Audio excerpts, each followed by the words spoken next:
Dia da Mulher, né? Claro, Acho que todos semana. os dias da semana, sim.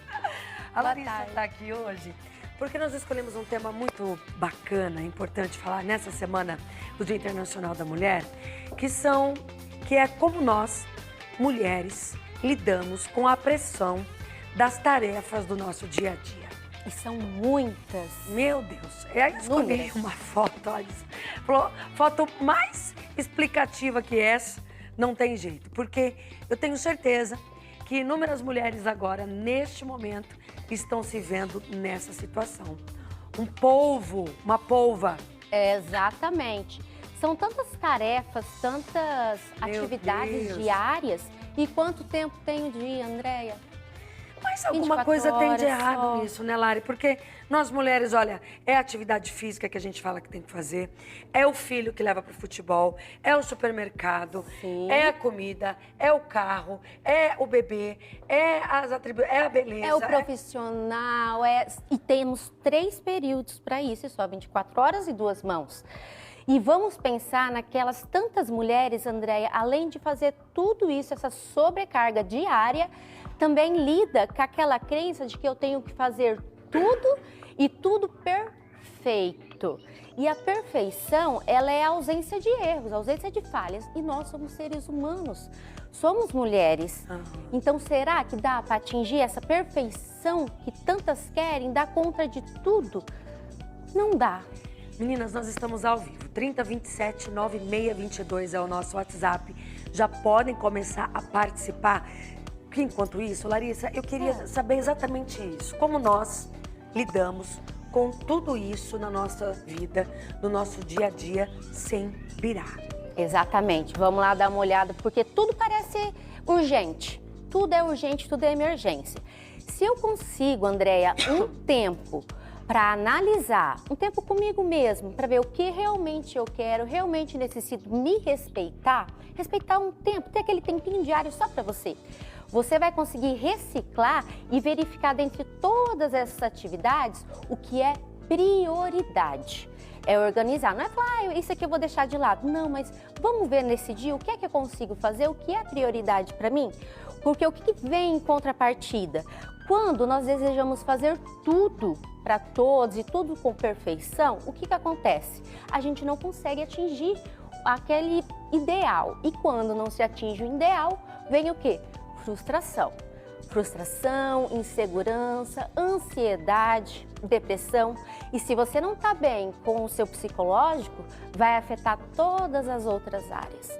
Então, um tempo. E como vai conseguir esse tempo, André, com tanta atividade? Olha isso. Precisa de uma rede de apoio. Isso, pessoas que ajudem. Exatamente, que façam também a parte deles. Perfeito, melhor. Faça parte deles. Exato. Para poder dar essas atribuições. Já tem perguntas que começaram a chegar aqui sobre este assunto? Participe. E é o Gustavo que participa, um homem. Olha só. A busca pela perfeição pode estar sujeita à lei do retorno decrescente?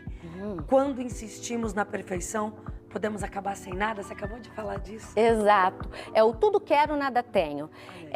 Nós encontramos muitas vezes em clínicas pessoas que dizem assim, olha, como eu quero a perfeição, esse é o meu ideal, se eu começar a fazer algo e eu vejo que não vai dar certo, eu já desisto. Mas e olhar, analisar toda aquela experiência, como foi, muita gente fala, não, se não for perfeito eu também nem quero, é 8 ou é 80. Eu não digo nada, mas eu digo que enfatizar quando você quer tanto e não consegue almejar o seu objetivo, é enfatizar aquela crença de limitação, aquela crença de que eu não consigo. Mas, meu Deus, como é que vai conseguir desse jeito? Rede de apoio, a gente precisa, é mesmo? real. E também saber dizer não. Nós dá um programa só para isso. E fora toda a autocrítica que socialmente a gente tem com nós mesmos, né? Às vezes somos vilãs de todas nós. Essa parte de ser vilã, de se criticar também é algo que deve ser analisado. Por quê? O que acontece? Geralmente eu costumo dizer assim para as minhas pacientes, você se critica, nossa, eu me critico, eu me cobro muito. Vem cá, você se elogia tanto quanto você se cobra? Aí algumas falam, Ninguém sabe responder. não. Por que que Aí você tem perfeito? alguma coisa que não tá legal. Perfeito. Temos mais uma participação ao vivo no programa sobre este assunto. Agora é a vez da Thaís. Beijo, Thaís. Aqui, Lari, ó. Às vezes consigo falar não. Ó, você não pode falar ótimo. disso. Mas fico triste, frustra. A culpa. Como saber a hora certa de falar não para ter o equilíbrio? Ótimo. Gente, essa é uma temática maravilhosa, o saber não. Quantas de nós, não só mulheres, homens, não sabem dizer o não? O que está por trás de dizer o não? Aí tem algumas questões aqui que a gente pode trabalhar. Dizer um não para o outro significa o que para você? Ah, se eu disser não para o outro, o que ele vai pensar de mim? Muitas vezes está embutida aí uma crença de insegurança. Se eu falar não, ele pode me rejeitar. Eu não vou ser aceito. E aí eu digo sim para o outro sempre. Mas quando eu digo sim para o outro sempre, para não magoar o outro, eu esqueço de uma coisa. Eu estou falando não para mim. Então eu posso me magoar? Como é que eu fico? Então, analisar dentro das possibilidades, formas de também dizer um não.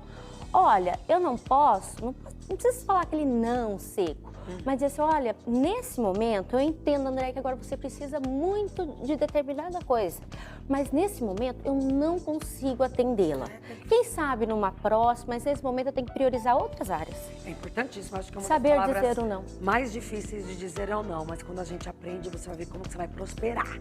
Quando você parar de dizer o não, né? Quando você aprender a dizer não. Minha xará, Andréia Diogo. Beijo, Andréia. Eu me cobro horrores e quando não dou conta, entro numa crise de ansiedade e choro muito. Como posso melhorar isso e como dizer não para os filhos? Olha, não para os filhos também é uma ótima temática, é super valioso. Primeiro, nós crescemos ouvindo assim, engole o choro, para homens e para mulheres. Gente, vamos pensar. Você está lidando com aquela angústia, com aquele sofrimento e ainda não pode ter o direito nem de chorar, de aliviar, você tem que engolir ainda os seus sentimentos. Ave Maria. Misericórdia. Então, aquilo que a gente sempre fala, engole o choro. Ai, não chora não. Não, chora sim. Chora. Não, não chora. Chora, vamos vivenciar. O que é isso que você está sentindo? Então, o choro, gente, é uma forma de você expressar a sua dor. Muito bem. A parte que ela diz, entro em tristeza, fico triste, culpada. Porque a gente não quer falar. Ansiedade. Ansiedade, porque não quer falar não para os filhos. Porque dizer não para os filhos é um gatilho para que eles choram, têm crises de choro, grita. Ninguém quer os filhos passando por tristeza. Mas vamos pensar o seguinte, quando eu digo um não para o filho, eu tenho formas também de dizer não para ele. Olha, filho, eu acolho o que você está sentindo, eu entendo que você deseja isso, porém, vamos localizar o momento desse sim? No momento não rola, não dá para você fazer isso, mas futuramente, uma outra ocasião, nós conseguimos. Pode deixar para o fim de semana? Então você está dizendo um não, mas explicando que esse não pode ter uma localização de sim. E outra, Andréia, sobre as crianças do dizer o não, a vida aqui fora, a vida de um adulto, não diz sim para você o tempo todo.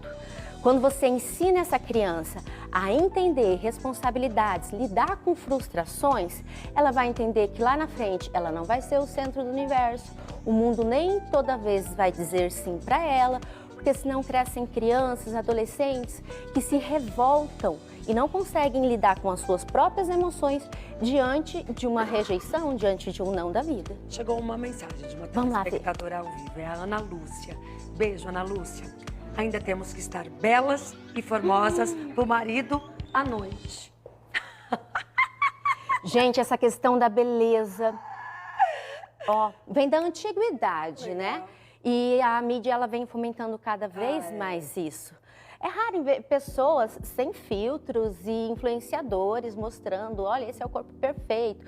Se eu tenho um corpo perfeito, um padrão perfeito de beleza, vamos pensar, a gente exclui e marginaliza outros corpos. Esta questão de corpo, de beleza, de padrão, não é hoje que a mulher sofre. Se nós vermos pela antiguidade, antes, as mulheres que eram mais gordinhas, também, mas as que eram mais gordinhas, eram ditas como belas. Rocha. Eram ditas como, tinham poder aquisitivo mais acesso a alimentos, mais poder, tinha até o dote maior. Então elas também lidavam, sem poder pensar e a minha estrutura, e a minha genética. Isso sempre foi, né, gente? Mas tirem isso da cabeça, porque senão pira. Lari, obrigada. Beijo. Por você estar aqui, viu? Mais uma Eu vez. quem agradeço, principalmente nessa semana deliciosa. É, e um tema tão atual como esse. Gostoso. Meninas, tenham um tempo pra vocês.